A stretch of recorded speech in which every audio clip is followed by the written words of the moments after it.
Hello, good morning everyone. In the last class, we have studied about properties and their measurements and physical and chemical properties and SI units, and we also completed the derived units, right? I hope you have understood. Today we are going to continue that concepts. Start with fractions and multiples of 10. Fractions and multiples of 10 used as a prefix in numerical problems. Now I am just writing the fractions and their prefix and their symbols. Right?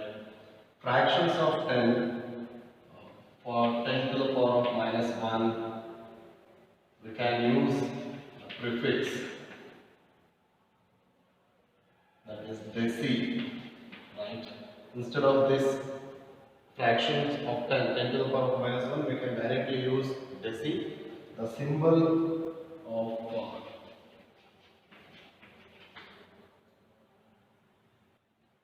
this prefix is d, right?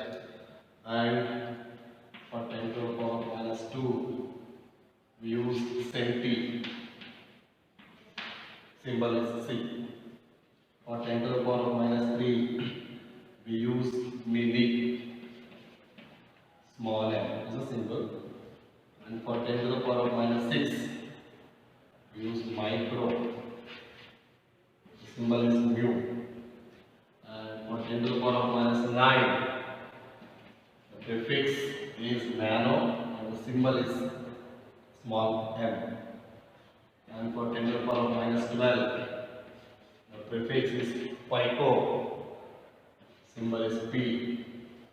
And for 10 to the power of minus 15, we use femto, symbol is f.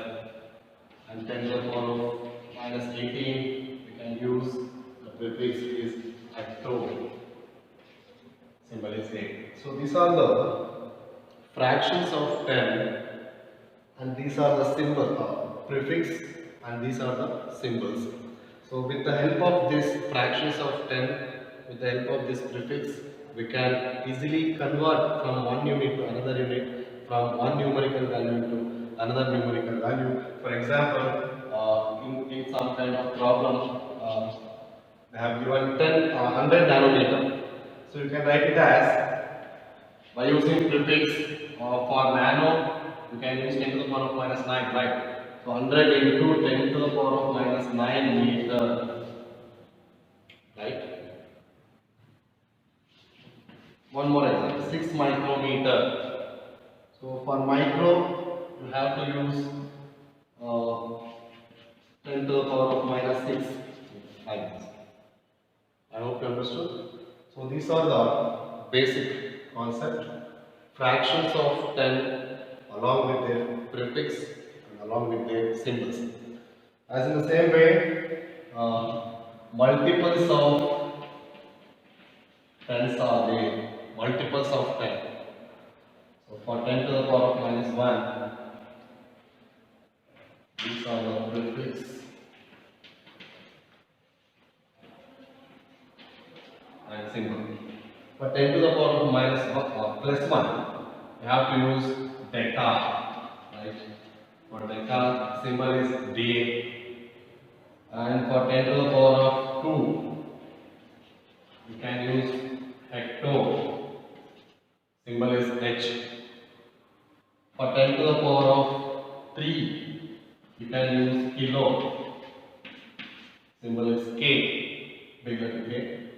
And for 10 to the power of 6, we can use mega, symbol is big letter M.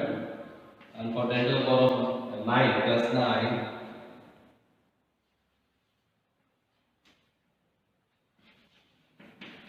giga, symbol is G. For 10 to the power of 12, we can use tera, the symbol is P. And for 10 to the power of 15, peta, that is P. And for 10 to the power of 18, hexa, symbol is E. And these are the multiples of 10 used as a prefix and along with their symbol. In numerical problems, if they have given like 10 kg, we can write it as for K. K represent what? Kilo. For kilo, you have to use 10 to the power of 3. You can convert it into kg into gram by using this prefix, and these are the basics of fractions and multiples of 10 used as a prefix in various numerical problems. Right. Let us move on to the next concept. Yes. Let us move on to the next concept, that is temperature.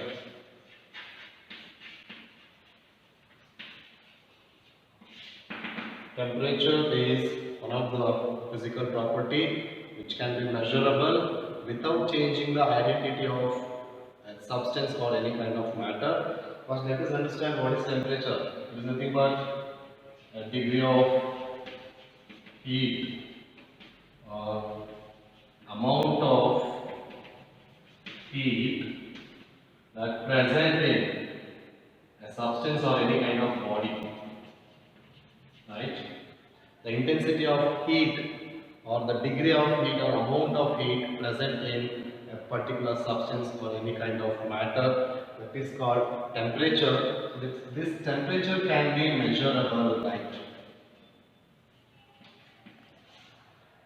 Temperature can be measurable. There are 3 scales of temperatures are there. This temperature can be measured in 3 scales of temperature.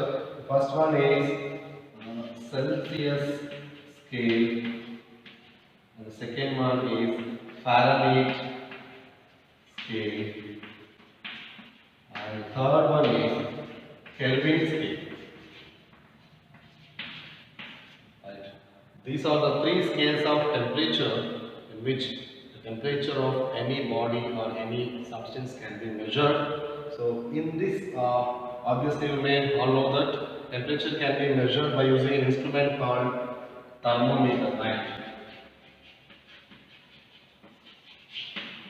Thermometer is an instrument which is used to measure the temperature of a substance, and the thermometer with the Celsius scale, it can be calibrated from 0 degree Celsius to 100 degree Celsius. The thermometers with Celsius scale calibrated from 0 degree Celsius to 100 degree Celsius. And in case of Fahrenheit scale, the thermometers with the Fahrenheit scale calibrated from 32 degree Fahrenheit to 212 degree Fahrenheit. Right, that is the least point and that is the highest point in the thermometer. And the very last one, thermometer with Kelvin scale, and this is a universal scale of temperature, and nowadays at present, Kelvin scale of temperature is used as an SI unit. Kelvin is the SI unit of temperature. That's why I said this is a universal scale of temperature. Nowadays, what we have used.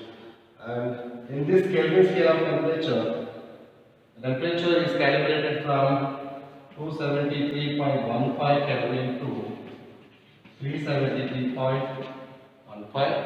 Kelvin. Right, these are the basics about temperature. It is one of the physical property. It can be measurable. The definition of temperature is the amount of heat or intensity of heat present in a body or any kind of matter that can be measurable by using 3 scales of temperature in Celsius scale and Fahrenheit scale and finally Kelvin scale of temperature. And these 3 scales of temperatures are interconvertible. Celsius temperature scale can be converted into Fahrenheit, Fahrenheit can be converted into Kelvin by using the relations. So let's see those relations. The relation between degree Celsius and Kelvin, that is Kelvin equals to 0 degree Celsius plus 273 or let's say degree Celsius plus 273.15 This is the relation between Kelvin and degree Celsius. You can convert it into degree Celsius into Kelvin, Kelvin into degree Celsius. And one more relation is there, that is the relation between degree Celsius and degree Fahrenheit. And this relation tells us about the interconversion of degree Celsius into Fahrenheit or Fahrenheit into degree Celsius. That relation is degree Fahrenheit equals to 9 by 5 degree Celsius plus 32 degree. This is the relation between degree Fahrenheit and degree Celsius. You can convert it into each other. And this is all about temperature. I hope you understood. Now let us start some problems based on these two relations. Now I will just solve 2 to 3 problems based on these temperature. After that I will give you the same type of problems for homework. You have to practice them, right? And okay, let's do the problems.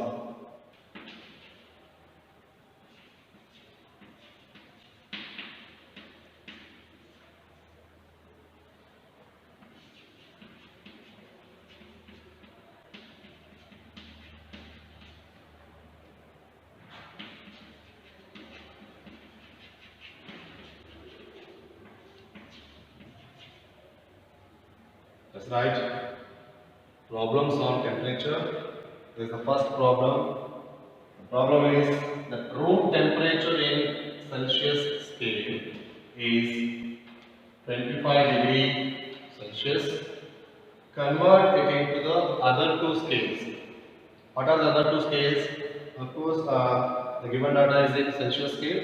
The other two scales are Fahrenheit scale and Kelvin scale. So you have to convert that Celsius temperature into Kelvin scale and Fahrenheit scale, right? A solution. So you have to write these problems in problem notes. Okay. Solution. First one, the temperature in Kelvin scale. First I am going to convert that Celsius into Kelvin. So what is the relation between Celsius scale and Kelvin scale? That is Kelvin scale equals to degree Celsius plus 273.15 around 273. Conveniently we can say that 273. Here degree Celsius is 225 degree Celsius plus 273.15. So you have to add these two terms. That gives 298.15 Kelvin. 25 degrees Celsius means 298.15 Kelvin. So it is the easy method to convert the degree into Kelvin. And the second one, the temperature in Fahrenheit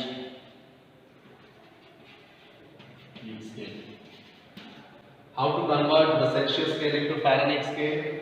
Obviously, there is a relation between the Celsius scale and Fahrenheit scale, that is degree Fahrenheit equals to 9 by 5 degree Celsius plus 32 degree, right?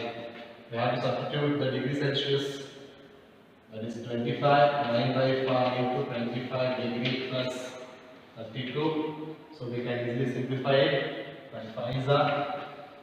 So 5 9s are 45 plus 32, right? 25 plus 32 means 77.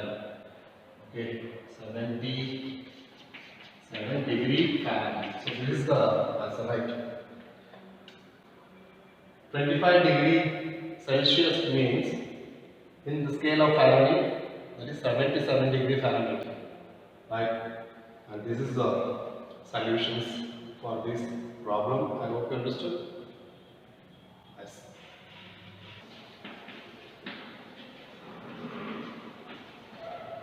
Yes, this is the second problem. The problem is the body temperature of a normal healthy person is 98.4 degree Fahrenheit. What is the temperature on the Celsius scale? Means in the data in the problem it has given the temperature in Fahrenheit scale. So you have to convert it into Celsius scale, right? The simple, the direct relation. Temperature on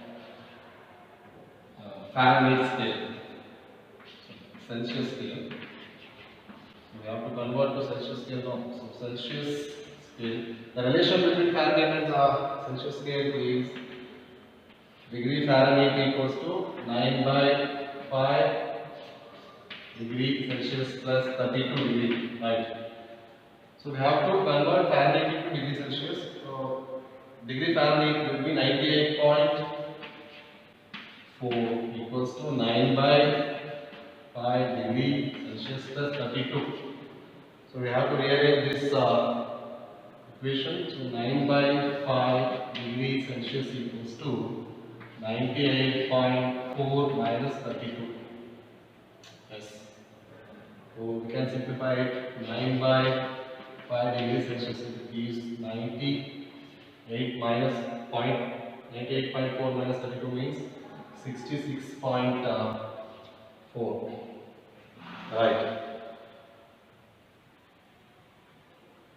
If you shift this 9 by 5 to that right hand side, that will be like this 66.4 into 5 by 9. And finally, if you simplify these values, that gives the value 36.8 degree Celsius. The value is in degree Celsius.